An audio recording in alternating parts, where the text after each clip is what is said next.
السماوات والأرض واختلاف الليل والنهار لآيات لأولي الألباب الذين يذكرون الله قياما وقعودا وعلى جنوبهم ويتفكرون في خلق السماوات والأرض ربنا ما خلقت هذا باطلا سبحانك فقنا عذاب النار. وقال رسول الله صلى الله عليه وسلم الكيس من دان نفسه وعمل لما بعد الموت والعاجز من أتبع نفسه هواها وتمنى على الله. اللهم صل على محمد وعلى آل محمد كما صليت على إبراهيم وعلى آل إبراهيم إنك حميد مجيد. اللهم بارك على محمد وعلى آل محمد كما باركت على إبراهيم وعلى آل إبراهيم إنك حميد مجيد. الحمد لله. শহীদপুর মদিনাতুল উলুম মাহমুদিয়া সুলতানিয়া মাদ্রাসার বার্ষিক মাহফিলের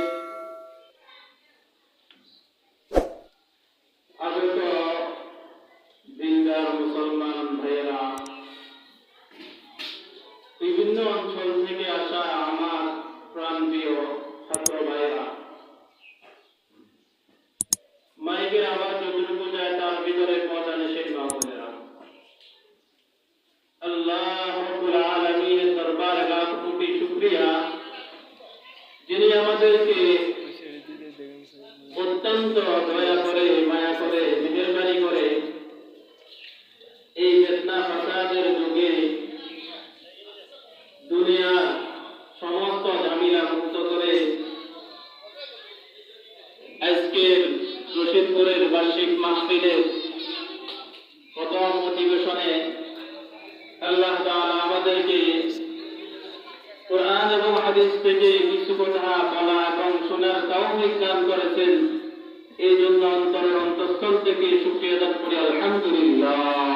আলহামদুলিল্লাহ।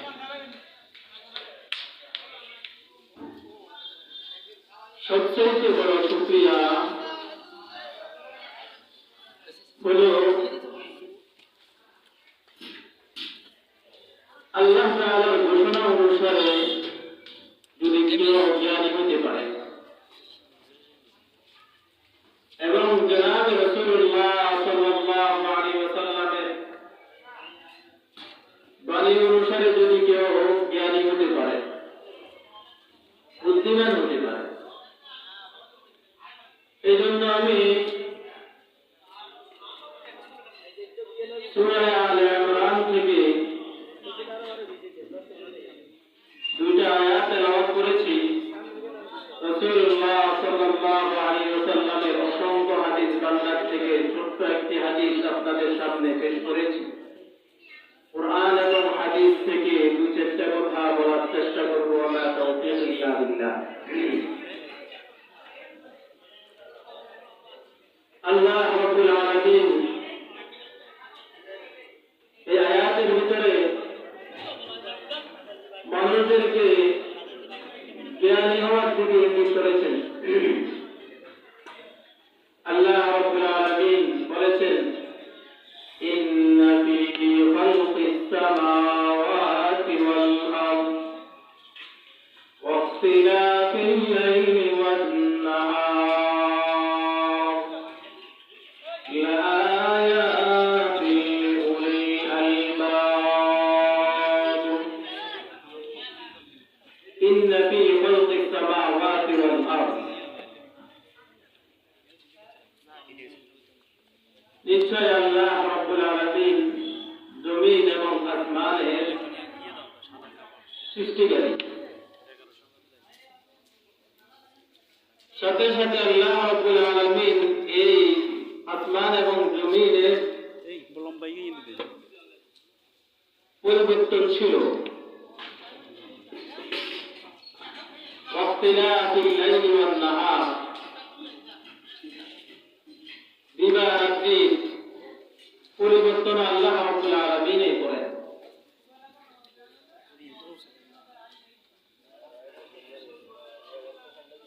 যখন দিন আসে তখন রাত চলে যায়, আর যখন রাত আসে তখন দিন চলে যায়। এই যে পরিবর্তন, রাত হইতেছে, দিন আসতেছে, দিন হইতেছে, রাত আসতেছে, এরকম ভাবে সপ্তাহ যাইতেছে, মাস আসতেছে, মাস যাইতেছে, বছর আসতেছে। এভাবে করে আমাদের একদিন হায়াত শেষ হয়ে যাবে। এই যে পরিবর্তন, এটার পিছনে একজন পরিবর্তনশীল অবশ্যই আছে, আল্লাহ। এটা এমনি এমনি হয় না, এটার পিছনে আল্লাহ রাব্বুল আলামিন সত্তা নামে একজন মহান সত্তা আছে, মহান সৃষ্টিকর্তা আছে, মহান পরিবর্তনশীল আছে। তিনি এই আসমানে পরিবর্তন করে থাকেন। এই আসমানকে ত্রুটিবিহীন আল্লাহ রাব্বুল আলামিন এরকম ভাবে আমাদের উপরে তুলে রেখেছেন। জমিনকে আমাদের জন্য বিছিয়ে দিয়েছেন। আল্লাযী জাআলাকুমুল আরদা ফিরাশা ওয়াস সামাআ বিনাআ ওয়া আনজালা মিনাস সামাই মাআন ফাআখরাজা বিহি মিনাস সামারাতি রিজকান লাকুম। আমরা তো মনে করতেছি আমাদের উপরে এরকম ভাবে আসমান আছে, এটার কোনো খুঁটি নেই। এখানে আল্লাহ তাআলার কুদরতি খুঁটি আছে। আমরা তো মনে করতেছি এই জমিনে এভাবে বিছানো আছে, আসলে একজন বিছানো জমিনকে এরকম ভাবে দুনিয়ার বুকে এরকম বিছিয়ে দিয়েছেন। ওয়ানজালা মিনাস সামাই মাআ, এবং আসমান থেকে এরকম ভাবে বৃষ্টি বর্ষণ করতেছেন। ফাআখরাজা বিহি মিনাস সামারাতি রিজকান লাকুম, এরকম ভাবে জমিন থেকে আল্লাহ রাব্বুল আলামিন ফসল উৎপাদন করতেছেন। আল্লাহ এরকম ভাবে পরিবর্তনশীল আছে। তাফসীরের কিতাবে লেখেন, যদিও আমরা বাহ্যিকভাবে দুনিয়ার কোন এরকম কোন খুঁটি দেখতেছি না, কিন্তু আল্লাহ তাআলার কুদরতি খুঁটি আছে। সেই কুদরতি খুঁটি কি? সেই কুদরতি খুঁটি হলো আল্লাহ তাআলার বান্দা মুমিন মুসলমান ঈমানদার। যতদিন পর্যন্ত এই জমিনের বুকে আল্লাহ আল্লাহ বলা থাকবে, একজন ঈমানদার থাকবে, ততদিন পর্যন্ত আল্লাহ রাব্বুল আলামিন এই আসমানকে আসমানে জায়গায় রাখবেন, এই জমিনকে জমিনে জায়গায় রাখবেন, পাহাড়কে পাহাড়ে জায়গায় রাখবেন। এরকম ভাবে গাছ তরুলতা 18,000 মাখলুককে আল্লাহ তাআলা সজায় ঠিক রাখবেন। সূর্য এরকম ভাবে পূর্ব দিক থেকে উঠবে আর পশ্চিম দিক দিয়ে পশ্চিম দিক থেকে উঠবে আর পূর্ব দিক দিয়ে এরকম ভাবে পূর্ব দিক থেকে উঠবে আর পশ্চিম দিকে ঢুকবে।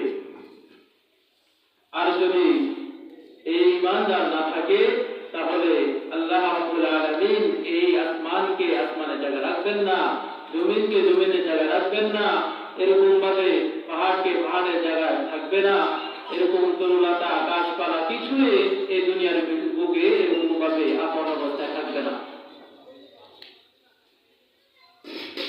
ইন্না ফি খালকিস সামাওয়াতি ওয়াল আরদ ওয়া ইখতিলাফিল লাইলি ওয়ান নাহার লায়াতিন লিউলিল আলবাব।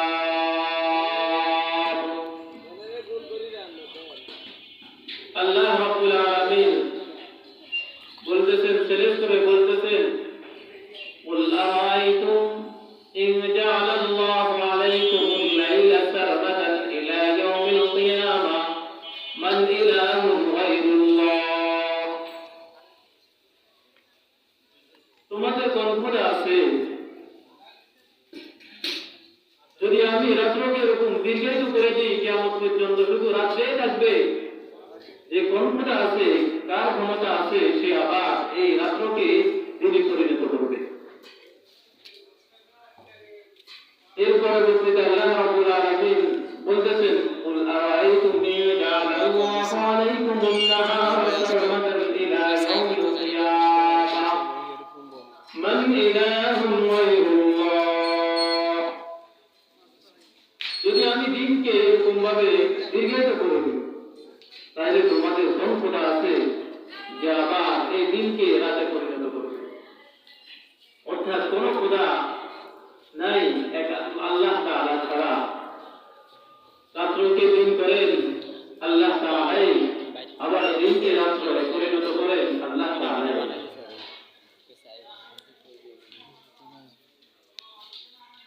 আল্লাহ তাআলা দিনকে এরকম ভাবে আমাদের জন্য আরাম, আমাদের জন্য আরামের জন্য وجعلنا الليل لباسا وجعلنا النهار معاشا। অর্থাৎ পোশাক যদি কেউ পরিধান করে তখন যেরকম ভাবে তার শরীরের অঙ্গ প্রত্যঙ্গ গুলা দেখা যায় না, রাত্রে এই লেবাস অন্ধকার এটাও মানুষের শরীরকে দেখা যায় না আলো ছাড়া। وجعلنا الليل لباسا وجعلنا النهار معاشا। আর দিনকে আল্লাহ তাআলা তোমাদের উপার্জনের জন্য ঠিক করে দিয়েছেন। এগুলো সব আল্লাহ তাআলার কুদরত, আল্লাহ তাআলার নিয়ামত। কতক্ষণ দেখতে وإن تعدوا نعمة الله لا تحصوها। তোমরা এই আল্লাহ তাআলার যে সমস্ত নিয়ামতগুলো গুণে গুণে কখনো শেষ করতে পারবে না। এজন্য এগুলো দেখে একজন মুমিন আল্লাহর বান্দা সেই আল্লাহ তাআলার এই কুদরতগুলোকে, আল্লাহর সৃষ্টিগুলো দেখে এরকম ভাবে সে কি করবে, আল্লাহ তাআলার পরিচয় লাভ করবে। ইমাম আবু হানিফা রাহিমাহুল্লাহ তাআলা সাথে এক নাস্তিকের মুনাজারা হবে ঠিক হয়েছে, অমুক দিন অমুক সময় আপনার সাথে মুনাজারা হবে, মুসলমানদের পক্ষ হইতে আপনি আমাদের সাথে মুনাজারা করবেন। যে এই দুনিয়া এমনি এমনি সৃষ্টি হয়ে গেছে, কেউ সৃষ্টি করে নেন। আল্লাহ। ইমাম আবু হানিফা রাহিমাহুল্লাহ তাআলা আনহু তার ছেলেকে কবুল করলেন, সময় নির্দিষ্ট করলেন, অমুক জায়গায় অমুক স্থানে হবে, সবাই আসবে। উভয় পক্ষে নাস্তিক যারা আল্লাহ তাআলার অস্তিত্বকে বিশ্বাস করে না, আল্লাহ তাআলার সৃষ্টিকে স্বীকার করে না, তারাও ওই মাঠে যাবে। আর যারা ঈমানদার মুমিন মুসলমান আল্লাহ তাআলার একাত্মকে বিশ্বাস করে, আল্লাহ তাআলার কুদরতকে স্বীকার করে, আল্লাহ তাআলা সৃষ্টিকর্তা, আল্লাহ তাআলা এরকম ভাবে পালন কর্তা, আল্লাহ তাআলা সব কিছুর মালিক, তারাও সে জায়গায় একত্রিত হবে। দিন তারিখ ঠিক করার পরে ইমাম আবু হানিফা রাহিমাহুল্লাহ তাআলা আনহু আসবেন। আস্তে আস্তে সবাই অপেক্ষা করতেছে মুসলমানদের প্রতিনিধিত্ব যিনি করবেন, মোনাজারা যিনি করবেন তিনি এখন আসতেছে না। তারা এরকম ভাবে ঠাট্টা মশকরা করতেছে, দেখো আমাদের সাথে কিসে তোমাদের এরকম ভাবে মোনাজারা হবে, বহস হবে, যে তোমাদের নেতা এখনো আমাদের মাঝে এখনো উপস্থিত হচ্ছে না। হইতে হইতে দীর্ঘক্ষণ অপেক্ষা করার পরে বলতেছেন, আরেকটু অপেক্ষা করেন, যেন আমরা সকলেই যে উদ্দেশ্য আসছি এই উদ্দেশ্য যেন পুরা হয়। হইতে হইতে ইমাম আবু হানিফা রাহিমাহুল্লাহ তাআলা খুব দ্রুত গতিতে এরকম ভাবে সমাবেশে আসলেন, মোনাজারার স্থানে উপস্থিত হলেন।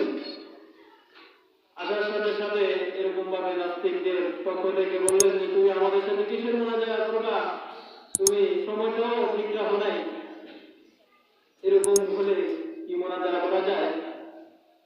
তো সে বলল যে কি জন্য আমি এরকম ভাবে দেরি করেছি সেটা তো শুনতে হবে। আমি আসার সময় একটা এরকম ভাবে নদী পড়ে, এই নদী দিয়ে আমি কিভাবে আসবো? আসার কোনো এরকম ভাবে নৌকা, লঞ্চ, স্টিমার, কোন রকমের স্পিড বোট বলতে কিছুই নেই। আমি আসি দাঁড়াইলাম নদীর পাশে, একটা গাছ এরকম ভাবে এমনি আপন গতিতে এরকম ভাবে কেটে গেল, তক্তা হয়ে গেল, তক্তার থেকে এরকম ভাবে একটা নৌকা হয়ে গেল। নৌকার উপর আমি উঠলাম, উঠে এই পাশ থেকে ওই পাশে চলে আসলাম কোনো মাঝি ছাড়া। বললে দেখো এদের সাথে কি মোনাজারা করবো, তাদের মাথা তো ঠিক নাই। কিভাবে একটা গাছ একদমে কাটে যায়, এরকম ভাবে তক্তা হয়ে যায়, আবার সেটা এরকম নৌকায় পরিণত হয়, সেটার উপরে আবার মাঝি ছাড়া সে এই পাশ থেকে ওই পাশে চলে আসছে। তো বললেন যদি এই সামান্য একটু কাজ যদি সম্ভব না হয়, এই বিশাল আসমান, জমিন, চন্দ্র, সূর্য, গ্রহ, নক্ষত্র, পাহাড়, পর্বত, তরুলতা, গাছপালা, এটা কি এমনি এমনি হয়েছে? আল্লাহু আকবার। এই জন্য একজন মানুষের কাছে যদি কোনো নবীও না আসতো, সে এরকম ভাবে কোনো আল্লাহ তাআলা এরকম ভাবে কোনো নবীর পক্ষ থেকে কোরআন হাদিসের কোনো যদি কোনো ইলম ও জ্ঞান তার কাছে না আসতো, তারপরেও মানুষের একটা বিবেক, সে বিবেক দিয়া সে চিন্তা করলেও আল্লাহ তাআলা যে একজন আছেন সেটা মানুষ বুঝিবে। এদিকে ইঙ্গিত করে আল্লাহ রাব্বুল আলামিন বলেছেন, ইন্না ফি খালকিস সামাওয়াতি ওয়াল আরদি ওয়াখতিলাফিল লাইলি ওয়ান নাহার লাআয়াতিন লিউলিল আলবাব। এই জিনিসগুলা শুধু এমনি বানানো হয় নাই। আল্লাহ রাব্বুল আলামিন বলতেছেন, আফাহাসিবতুম আন্নামা খালাকনাকুম আবাসা ওয়া আন্নাকুম ইলাইনা লা তুরজাউন। তোমরা কি এটা মনে করতেছ যে আমি এই জগতের যা কিছু আমি সৃষ্টি করেছি এটা এমনি এমনি বিহুদা? ওয়া আন্নাকুম ইলাইনা লা তুরজাউন, আমাদেরকে আবার আল্লাহ রাব্বুল আলামিনের দরবারে এরকম ভাবে উপস্থিত হতে হবে। তাহলে কোরআনের ভাষায় জ্ঞানী হলো যারা আল্লাহ তাআলার কুদরতগুলোকে চিন্তা করে করে আল্লাহ তাআলা যে একজন আছেন এরকম ভাবে চিন্তা করে। এ পর্যন্ত যারা এরকম ভাবে আল্লাহ তাআলাকে অস্বীকার করেছেন, যারা বড় বড় পণ্ডিত হিসাবে তাদেরকে এরকম পরিচয় দেওয়া হয়, তারা এরকম ভাবে বচন খেয়েছে একমাত্র আল্লাহ তাআলার জাত নিয়ে যারা গবেষণা করেছে তারাই। কিন্তু যারা আল্লাহ তাআলার কুদরত নিয়ে গবেষণা করেছে, আল্লাহ তাআলার সৃষ্টি নিয়ে গবেষণা করেছে, আল্লাহ তাআলার নিয়ামত নিয়ে, আল্লাহ তাআলার এরকম কুদরত নিয়ে যারা গবেষণা করেছেন, আল্লাহর আসমান, জমিন, চন্দ্র, সূর্য, গ্রহ, নক্ষত্র, পাহাড়, পর্বত, তরুলতা, 18,000 মাখলুক, মানুষের 3.5 হাত বডি নিয়ে, প্রত্যেকটা অঙ্গ নিয়ে 360 জোড়ার একটা বডি, প্রত্যেকটা অঙ্গ নিয়ে যারা গবেষণা করেছেন, তারা আল্লাহ তাআলাকে চিনেছেন, আল্লাহ তাআলা চিনার জন্য তাদের এরকম বিবেক খুলে গিয়েছে, তারা প্রকৃত জ্ঞানী। আল্লাহ তাআলা সকলকে আমাদেরকে প্রকৃত জ্ঞানী হওয়ার তৌফিক দান করেন। আর দ্বিতীয়ত রাসূল সাল্লাল্লাহু আলাইহি ওয়াসাল্লামের হাদিসের ভাষায় জ্ঞানী বলেছেন, আল কাইয়িসু মান দাআনা নাফসাহু ওয়া আমিলা লিমা বা'দাল মাউত। প্রকৃত জ্ঞানী হলো যারা দুনিয়াতে থাকে আখিরাতের জন্য প্রস্তুতি গ্রহণ করে, তারাই প্রকৃত জ্ঞানী। আর যারা এরকম ভাবে দুনিয়াতে থাকি আখিরাতে প্রস্তুতি গ্রহণ করে না, কিন্তু আল্লাহ তাআলা রহমতের আশা করে, আল্লাহ তখন যদি মানুষ চাষ করে, সেখানে বৃষ্টি ফল কিভাবে আসবে? যদি জান্নাতকে না সাজানো হয়, জান্নাত তো মরুপ্রান্ত, মরুভূমি, সেটার জন্য আল্লাহ তাআলা দুনিয়াতে প্রেরণ করেছেন। দুনিয়া মাযরাআতুল আখিরাহ, দুনিয়া হলো আখিরাতে এরকম চাষাবাদের জায়গা। এখান থেকে যারা এরকম ভাবে চাষ করবে, সেখানে যাইয়া ফল ভোগ করতে পারবে। এজন্য সকলে আমরা যারা প্রকৃত জ্ঞানী, আখিরাতের আশা করে এই রশিদপুর মদিনাতুল উলুম মাহমুদিয়া মাদ্রাসাকে প্রতিষ্ঠিত করেছে, তারাই আখিরাতের আশা। আল্লাহর দরবারে হাজির হতে হবে, আল্লাহ তাআলার হুকুমে জবাবদিহিতা হতে হবে। আমাদেরকে রাসূল সাল্লাল্লাহু আলাইহি ওয়াসাল্লামের এরকম ভাবে প্রকৃত উম্মত হয়ে ঈমান এবং আমলকে ঠিক করে আসছে কিনা, সেগুলা জবাবদিহিতা করার জন্য আল্লাহ রাব্বুল আলামিন এর দরবারে যেন আমরা এরকম ভাবে জবাবদিহিতা থেকে বাঁচতে পারি, সেজন্য এই মাদ্রাসা, কোরআনের এই কারখানা এই যুগে হলো নূহ আলাইহিস সালামের সৃষ্টি শুরু। এই জন্য আমি বলবো, দুনিয়ার অনেক কিছু আমরা করি, যারা দীর্ঘ সময় নিয়ে 50 বছর 100 বছর নিয়ে নাকি বন্দীদের জন্য, ছেলেদের জন্য, মেয়েদের জন্য কিছু করে যেতে পারে, তাদেরকে আমরা আমাদের ভাষায় জ্ঞানী বলি। আর রাসূল সাল্লাল্লাহু আলাইহি ওয়াসাল্লামের ভাষায় বলেছেন, যারা দুনিয়া থেকে আখিরাতকে সাজায় যায়, যারা কবরে যাওয়ার আগে কবরের সামানাগুলো তৈরি করা হয়, তারাই হলো প্রকৃত জ্ঞানী। আল্লাহ তাআলা সকলকে প্রকৃত জ্ঞানী হয়ে দুনিয়া থেকে বিদায় নিয়ে জান্নাতের অধিকার হওয়ার তৌফিক দান